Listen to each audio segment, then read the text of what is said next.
नमस्कार, India voice देख रहे हैं आप और मैं हूं आपके साथ शिवम दुबे। इंडिया वॉइस के खास कार्यक्रम हरियाणा पंजाब में आप सबका स्वागत है। बुलेटिन की शुरुआत करेंगे। खबर गुरुग्राम से है, जहां साइबर सिटी में बिना अनुमति के भवन निर्माण करने वालों पर नगर निगम अब सख्त हो गया है।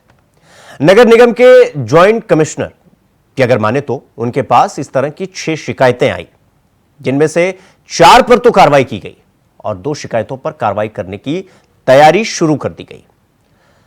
आपको बता दें कि सुभाष नगर में बिना अनुमति और बिना नक्शा पास करवाए बनाई जा रही 5 मंजिला इमारत को नगर निगम ने सील कर दिया और गृहस्वामी यानी मालिकों को नोटिस जारी कर उनसे जवाब तलब किया गया।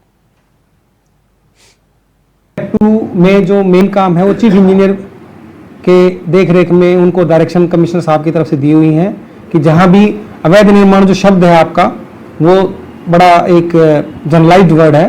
अवैध निर्माण का मतलब एक तो मतलब ये निकाला जा सकता है कि कोई जिसने बिल्कुल ही अनुमति नहीं ले रखी है वो निर्माण कर रहा है, या निर्माण उसका चल रहा था लेकिन उसको कुछ दिन के लिए रोक देना था वो।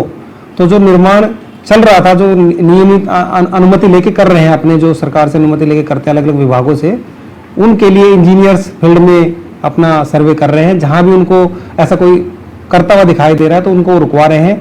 और जो दूसरा अवैध निर्माण है कि कोई बिल्डिंग अवैध बिना किसी नक्शे के या वायलेशन करके बनाई गई है, वो मेरे पास अब तक समाधान शिविर में लगभग 6 शिकायतें ही आई हैं। 4 का असिस्टेंट इंजीनियर साहब बता रहे कि उन्होंने समाधान कर दिया है, 2 को अभी वो अति शीघ्र निपटवा। आपके सामने 5 मंजिला इमारतें बन रही है, पार्किंग की जगह नहीं है नीचे बिल्कुल भी, और इसमें काफी किराएदार हैं जिनके पास अपनी गाड़ियां हैं, अपने व्हीकल हैं, तो सारा रोड पे खड़ा होता है, जिसकी वजह से पूरा मोहल्ला परेशान है। हमारी रोज लड़ाई होती है यहाँ पे बेखाम की, यानी कि सिर्फ गाड़ियों को लेकर पार्किंग की व्यवस्था अगर मालिक बना दे नीचे तो हमें कोई मतलब नहीं है इस बिल्डिंग में रहने वालों से। और लड़ाइयाँ सिर्फ पार्किंग की नहीं है, नीचे पार्किंग की व्यवस्था 1 स्कूटर की है, किराएदार इसमें 15 रहते हैं, और अभी 5 मंजिला और बनने जा रही है तो और किराएदार आएंगे और गाड़ियां खड़ी होंगी तो मोहल्ले में जीना आराम हो जाएगा सबका। तो अगली खबर फरीदाबाद से है, जहां नहाए खाए के साथ आज छठ का त्योहार शुरू हुआ, यानी छठ का पर्व आज शुरू हुआ। आज से लोक आस्था का महापर्व जिसे कहा जाता है, छठ व्रतियों ने घरों में कद्दू और भात बनाकर महिलाओं ने प्रसाद ग्रहण किया। छठ व्रत करने वाली महिलाओं ने यह बताया कि आज से लोक आस्था का पहला दिन कद्दू भात के साथ छठ पूजा शुरू होता है। दूसरे दिन खरना किया जाता है।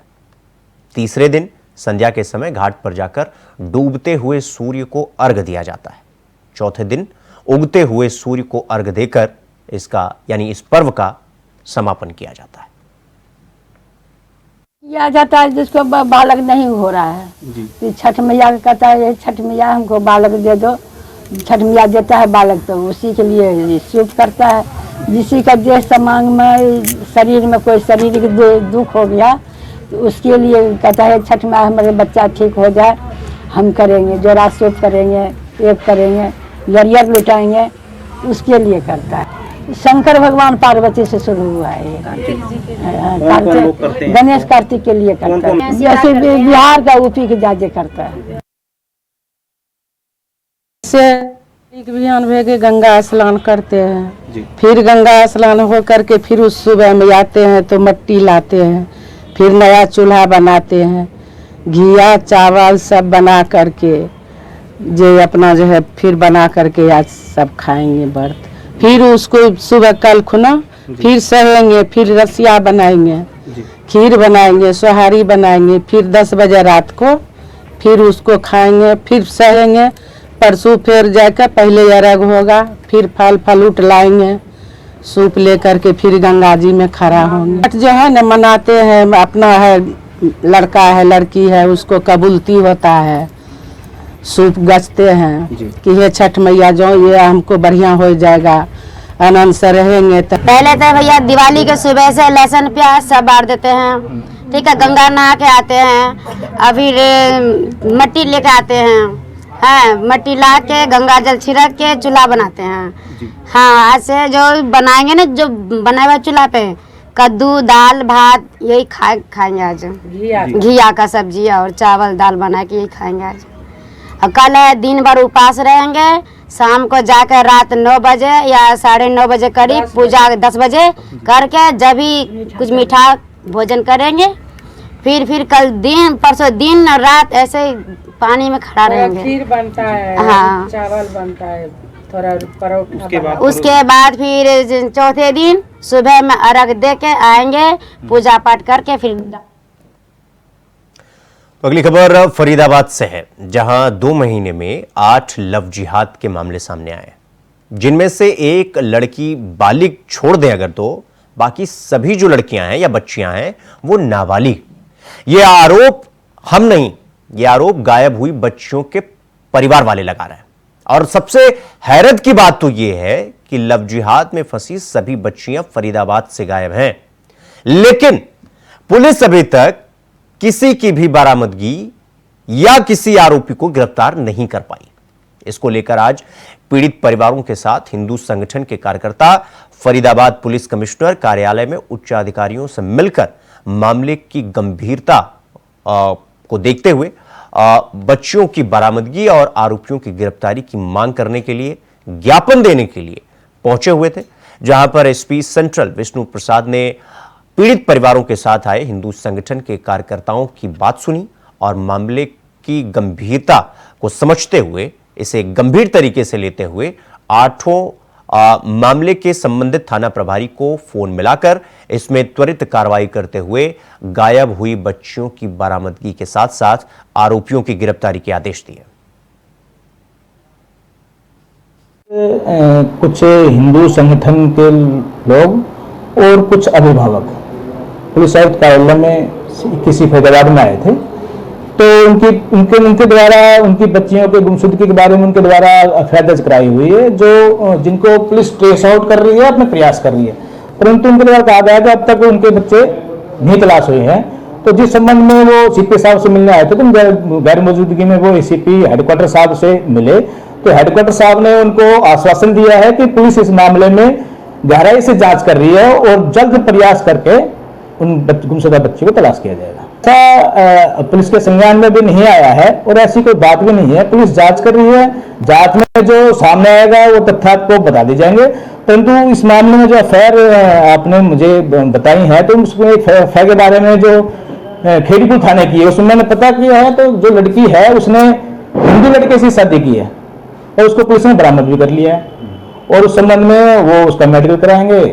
तो अब तक पिछले 2 महीने में कुछ नाबालिग बच्चियों के साथ जो अत्याचार हुआ, जो गायब होगी, उनकी संवेदना को लेकर सारे परिवारों के साथ हम यहाँ आए हैं और हमारी एसीपी हेडक्वार्टर ने पूरी बात सुन ली है और आश्वासन दिया है। हमारे सामने एसएचओ वगैरह को सबको फ़ोन करा है। जो काम हमारा वहाँ नहीं हो रहा था, आज यहाँ से हो गया। लव जिहाद ये सीधा क्योंकि सबने नाम बदल के जो लड़की को दोस्ती बढ़ाई और उसको जो गायब कर दिया लड़की को, और असली नाम कुछ और था। 2 महीने गए हैं, ये 2 महीने में जो रजिस्टर हुए वो 8 मामले हैं। हाँ, तो छोड़ के हाँ, बाकी सब नाम। जी 9 तारीख की लड़की गायब है जी। 9 तारीख को हमने 3 आदमी पर शक था, वो 3 आदमी के लिए पुलिस में जाके बोला, कंप्लेंट दी, एफआईआर दी, लेकिन कोई कार्रवाई नहीं हुई। फिर गए जी 2 दिन बाद में, फिर वहाँ बोला 2 दिन का टाइम और दे दो, फिर बोले 2 दिन का टाइम और दे दो। मुस्लिम समुदाय जी, मुस्लिम है जी एक, और 2 लड़की हैं जी, उसके 14, 15, 16, 17 साल की, वो जो उन पे शक है वो मुस्लिम समाज जी। हाँ जी, ये मामला गए हैं तो उन्होंने 2 दिन का टाइम मांगा है, फोन किया है आदर्श नगर थाने में, तो वो कह रहे 2 दिन का टाइम हमें और दो। लड़की हमारी 9 तारीख से गायब है। हाँ, हमने जी देखो हमारे जो शक के तौर पे थे, हम सारे सब कुछ दे रखा, उनसे कोई पूछताछ नहीं हो रही है, कोई बुलाया नहीं जा रहा है, कोई गिरफ्तार नहीं किया जा रहा है, कुछ भी नहीं किया जा रहा है। तो बेला फुसला के उसको लड़की को ले गया। नहीं जी, अब हमारे कोई जानकारी में नहीं, हम तो शक के आधार पर जो शक में थे हाँ, उनसे हमने बोल दिया, लेकिन वो शक वाले को नहीं उठा रहे और नहीं कोई कार्रवाई कर रहे हैं। जिससे हमें शक था हमने फोन नंबर भी दे दिया और जिसको शक था हमारे हमने फोटो भी दे दिया उनको। तो हमें शक है, उनको शकों का हमने सारा काम कर दिया, लेकिन कोई कार्रवाई नहीं हो रही है। हिंदू भी है, मुस्लिम भी है, हिंदू है, मुसलमान है, और मतलब फोन नंबर मैंने सारे कुछ ले दिए, लेकिन कोई देखो जी कोई कार्रवाई नहीं हो। रुक करेंगे अगली खबर की ओर। अगली खबर पटियाला से है, जहां कनाडा में हुए हमले को लेकर पंजाब में भी राजनीति शुरू हो चुकी है। एक के बाद एक राजनेता कनाडा में मंदिर में हुए हमले पर अपने बयान दे रहे हैं। पहले तो पटियाला के member of parliament doctor Dharamvir Gandhi ने इसको भारतीय एजेंसियों की साजिश बताया था। इसके बाद भाजपा के केंद्रीय मंत्री रवनीत बिट्टू का भी बयान आया था और उन्होंने कहा था कि अगली बार पंजाब में मुख्यमंत्री वही बनेंगे और पंजाब में बीजेपी की सरकार बनेगी, फिर वो इन सब से निपटेंगे। रवनीत बिट्टू कैसे ऐसे बयान पर पटियाला के एमपी डॉक्टर धर्मवीर गांधी ने जवाब देते हुए कहा कि वैसे तो ये सबकी अपने अपने विचार होते हैं और रवनीत बिट्टू को भी आज़ादी है कि वो अपने खुली आंखों से सपने देखें और उनके विचार से पंजाब के लोगों का बीजेपी के साथ में ऑरा नहीं मिलता, जिस वजह से पंजाब में बीजेपी की सरकार नहीं आ सकती।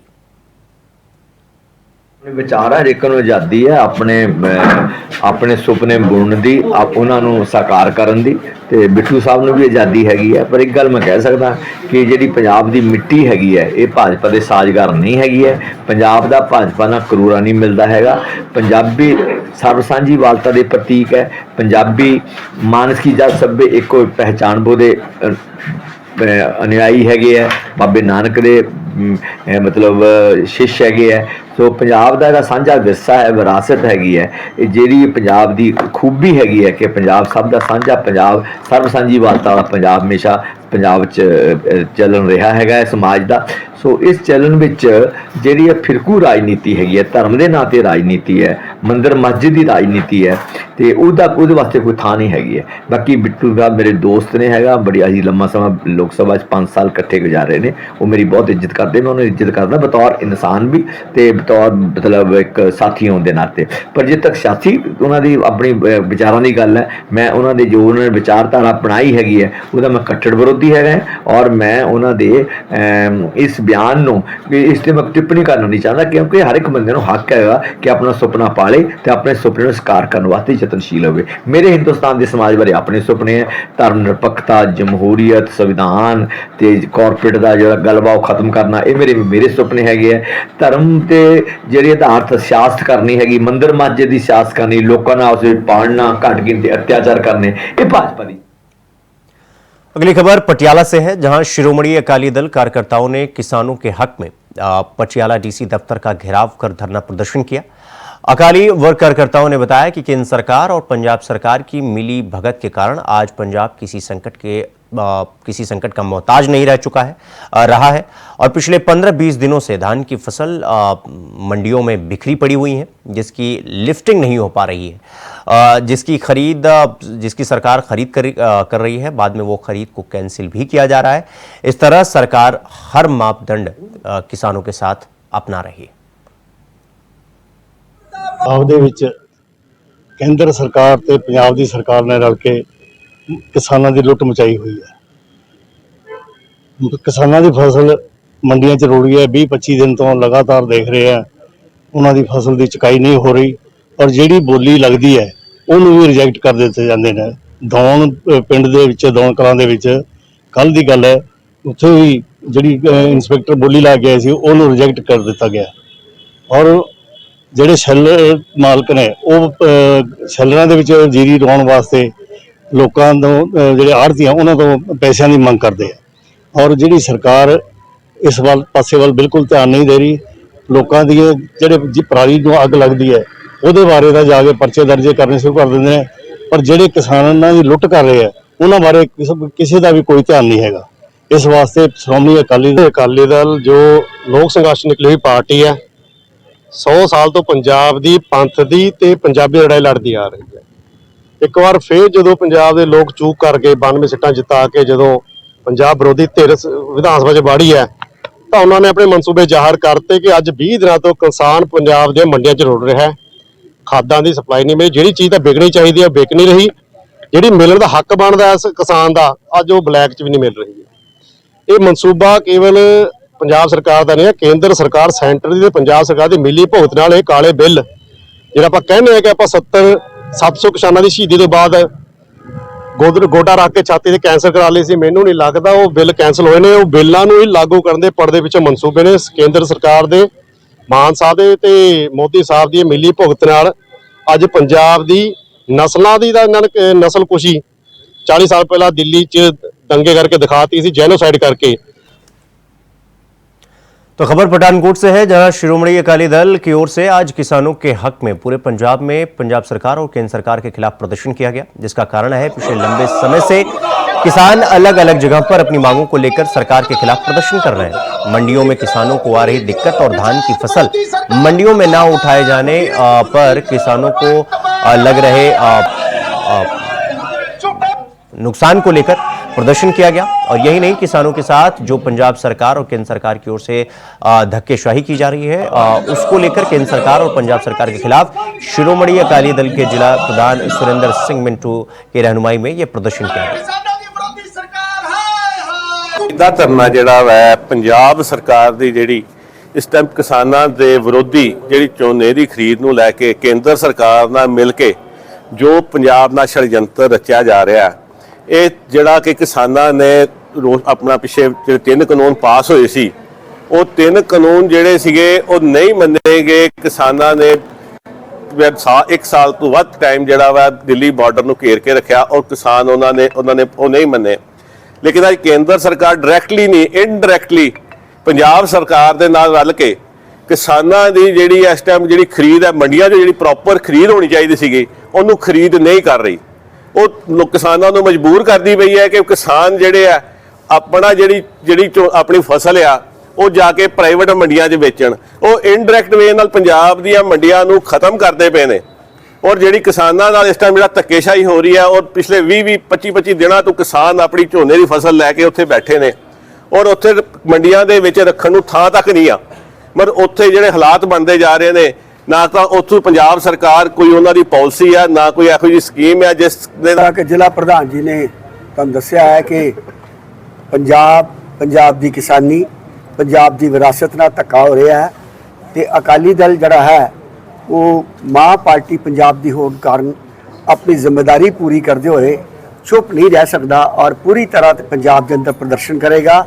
ਅੱਜ ਕਿਸਾਨੀ ਖਤਰੇ 'ਚ ਹੈ, ਵਿਰਾਸਤ ਖਤਰੇ 'ਚ ਹੈ, ਨੌਜਵਾਨੀ ਖਤਰੇ 'ਚ ਹੈ और सारे नालों ज़्यादा गल यह है कि कृषि प्रधान पंजाब जो सूबा है, अगर इस तरह ये जोड़ा वितकरा पंजाब सरकार जी है वो केंद्र नाल मिल के करती रही तो फिर मैं समझदा कि पंजाब के हालात जोड़े है उत्थे पहुँच जाएंगे जिथे दोबारा नूं पटरी ते लियाना औखा हो जाएगा।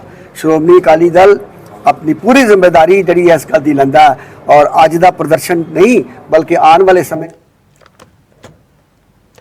तो खबर मोगा से है, जहां एसडीएम निहाल सिंह वाला स्वाति ने किसानों को सम्मानित किया।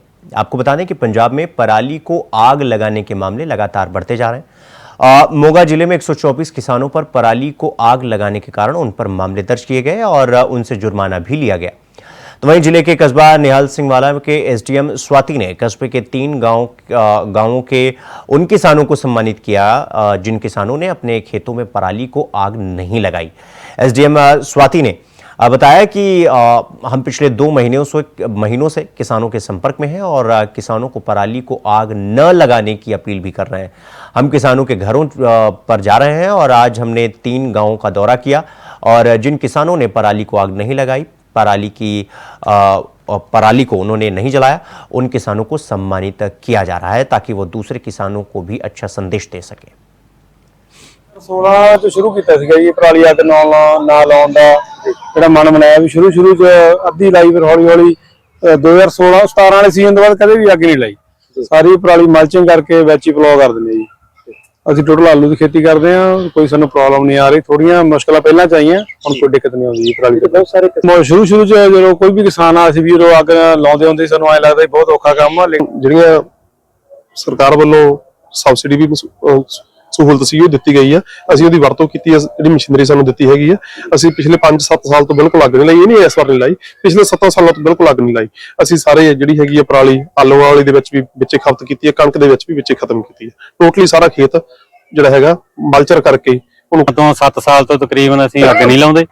ਸਾਰਾ ਖੇਤ ਅਸੀਂ ਇਸੇ ਤਰ੍ਹਾਂ ਹੀ ਵਿੱਚ ਪਰਾਲੀ ਜਜ਼ਬ ਕਰਦੇ ਆ ਤੇ ਫੀਡਬੈਕ ਦੇਣੀ ਚਾਹਾਂਗੇ। PR 126 ਵਧੀਆ ਵੈਰਾਈਟੀ ਆ, ਇਹਦੀ ਪਰਾਲੀ ਜਿਹੜੀ ਜਲਦੀ ਖੇਤ ਦੇ ਵਿੱਚ ਜਜ਼ਬ ਹੋ ਜਾਂਦੀ ਆ ਤੇ ਬਹੁਤ ਵਧੀਆ ਸਾਡੇ ਆਲੂ ਵੀ ਬੀਜੇ ਹੋਏ ਆ। ਪਿੱਛੇ PR 126 ਦੀ ਕਟਾਈ ਵੀ ਹੋ ਰਹੀ ਹੈ SMS ਵਾਲੀ ਮਸ਼ੀਨ ਨਾਲ ਤੇ ਬਹੁਤ ਵਧੀਆ ਜਾਂਦੀ ਹੈ। ਇੱਕ ਜ਼ਰੂਰ ਹੈ ਇਹਦੇ ਚ ਡੀਜ਼ਲ ਦਾ ਖਰਚਾ ਜਿਹੜਾ ਜ਼ਿਆਦਾ ਆਉਂਦਾ, ਡੀਜ਼ਲ ਦਾ ਖਰਚਾ ਜਾਂਦੀ 5000 ਦੇ ਕਰੀਬ ਆ ਜਾਂਦਾ। ਇਹਦੇ ਵਾਸਤੇ ਸਰਕਾਰ ਨੂੰ ਥੋੜੀ ਮਦਦ ਦੇਣੀ ਚਾਹੀਦੀ ਹੈ, ਜਿਵੇਂ ਸਿੱਧੀ ਬਿਜਾਈ ਦਾ ਮਦਦ ਕਰਦੀ ਹੈ। ਤਕਰੀਬਨ 2 ਮਹੀਨਿਆਂ ਤੋਂ ਅਣਥੱਕ ਯਤਨ ਚੱਲ ਰਹੇ ਨੇ, ਜਿਸ ਦੇ ਵਿੱਚ ਅਸੀਂ ਜੋ ਵੀ ਇਨਸਾਨ ਖੇਤੀਬਾੜੀ ਨਾਲ ਜੁੜਿਆ ਹੋਇਆ ਹੈ, ਚਾਹੇ ਉਹ ਸਰਕਾਰੀ ਪੱਧਰ ਤੇ ਜੁੜਿਆ ਹੋਇਆ ਜਾਂ ਕਿਸਾਨੀ ਪੱਧਰ ਤੇ ਜੁੜਿਆ ਹੋਇਆ ਹੈ ਜਾਂ ਆਰਟੀਆ ਦੇ ਇਨ ਫਾਰਮ ਆਫ ਆਰਟੀਆ ਕਮਿਸ਼ਨ ਏਜੰਟ ਜੁੜਿਆ ਹੋਇਆ, ਅਸੀਂ ਉਹਨਾਂ ਦੇ ਥਰੂ ਇਹ ਮੈਸੇਜ ਡਿਸਮਿਨੇਟ ਕਰ ਰਹੇ ਹਾਂ ਕਿ ਜਿਹੜੀ ਝੋਨੇ ਦੀ ਪਰਾਲੀ ਆ ਉਸ ਨੂੰ ਅੱਗ ਨਾ ਲਾਈ ਜਾਵੇ। ਇਸ ਦੇ ਤਹਿਤ ਅਸੀਂ ਲੜੀਸਾਰ ਮੀਟਿੰਗਸ ਵੀ ਕੀਤੀਆਂ ਨੇ, ਜਿਹੜੇ ਨਵੇਂ ਚੁਣੇ ਗਏ ਸਰਪੰਚ ਪੰਚ ਉਹਨਾਂ ਦੇ ਨਾਲ, ਲੰਬੜਦਾਰਾਂ ਦੇ ਨਾਲ, ਚੌਕੀਦਾਰਾਂ ਦੇ ਨਾਲ, ਤੇ ਉਹਦੇ ਸਦਕਾ ਸਾਨੂੰ ਲੱਗ ਰਿਹਾ ਕਿ ਕੁਝ ਬਹੁਤ ਅੱਛੇ ਰਿਜ਼ਲਟ ਸਾਨੂੰ ਨਿਹਾਲ ਸਿੰਘ ਵਾਲਾ ਦੇ ਵਿੱਚ ਦੇਖਣ ਚ ਮਿਲੇ ਨੇ, ਜਿੱਥੇ ਕਿ ਏਕੜਾਂ ਦੇ ਏਕੜ ਦੇ ਵਿੱਚ ਜਿਹੜੇ ਕਿਸਾਨ ਨੇ ਉਹਨਾਂ ਨੇ ਆਪਣੀ ਪਰਾਲੀ ਦੀ ਬਹੁਤ ਸੋਹਣੇ ਤਰੀਕੇ ਦੇ ਨਾਲ ਇਨ ਸੀਟੂ ਐਕਸ ਸੀਟੂ ਦੋਨੋਂ ਤਰੀਕਿਆਂ ਦੇ ਨਾਲ ਪਰਾਲੀ ਦੀ ਸਾਂਭ ਸੰਭਾਲ ਕੀਤੀ ਹੈ। ਉਹਨਾਂ ਵਿੱਚੋਂ ਕਈ ਕਿਸਾਨ ਇਹੋ ਜਿਹੇ ਵੀ ਨੇ ਜਿਨ੍ਹਾਂ ਜੋ ਬਹੁਤ ਸਾਲਾਂ ਤੋਂ ਇਸ ਦੀ। खबरों में आगे बढ़ेंगे। अगली खबर चंडीगढ़ से है, जहां हरियाणा के मुख्यमंत्री नायब सिंह सैनी की अध्यक्षता में हुई उच्च अधिकार प्राप्त क्रय समिति, विभागीय उच्च अधिकार प्राप्त क्रय समिति और high powered works purchase committee की बैठक में कुल मिलाकर 2050 करोड़ रुपए से अधिक के कॉन्ट्रैक्ट और विभिन्न वस्तुओं की खरीद की मंजूरी दी गई। बैठक में 729 करोड़ रुपए की लागत की विभिन्न जलापूर्ति और सीवरेज प्रबंधन परियोजनाओं को मंजूरी प्रदान की गई। विभिन्न बोलीदाताओं से नेगोशिएशन के बाद दरें तय करने के लगभग 36 करोड़ रुपए की बचत की गई।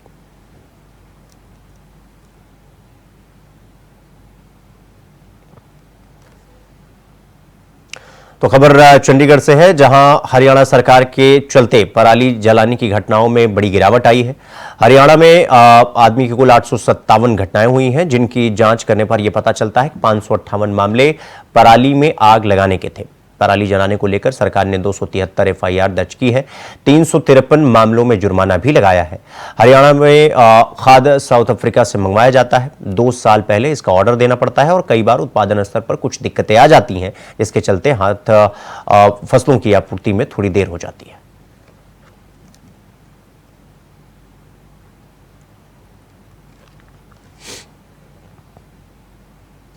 खबरों में आगे बढ़ेंगे। अगली खबर भिवानी से है, जहां पूर्व मुख्यमंत्री बनारसी दास गुप्ता की जयंती पर आज भिवानी के हंसी रोड स्थित बीडी गुप्ता स्मृति पार्क में हवन का आयोजन किया गया। साथ ही विभिन्न स्थानों पर कार्यक्रमों के आयोजन किए गए। इस मौके पर स्वर्गीय बीडी गुप्ता की प्रतिमा और समाधि पर पुष्प अर्पित कर उन्हें याद किया गया।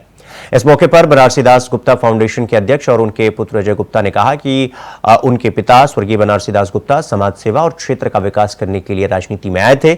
स्त्री शिक्षा के वो प्रबल समर्थक थे। उनकी दूरगामी सोच के कारण आज भिवानी में ही नहीं बल्कि पूरे हरियाणा में लड़कियों की शिक्षा को बढ़ावा मिला है। श्रद्धेय श्री बनारसी दास गुप्ता जी की 107वीं जयंती मनाई जा रही है। केवल भिवानी में नहीं अपितु सारे हरियाणा में मनाई जा रही है। इस जयंती पर मैं उनको श्रद्धा सुमन अर्पित करता हूँ और भगवान से प्रार्थना करता हूँ कि ऐसी मनुष्य जीवन में बार बार जन्म ले ताकि समाज का कल्याण हो। इन्होंने अपने जीवन में जन्म के बाद केवल देश की आज़ादी और देश की भलाई की सोची और आज़ादी की लड़ाई।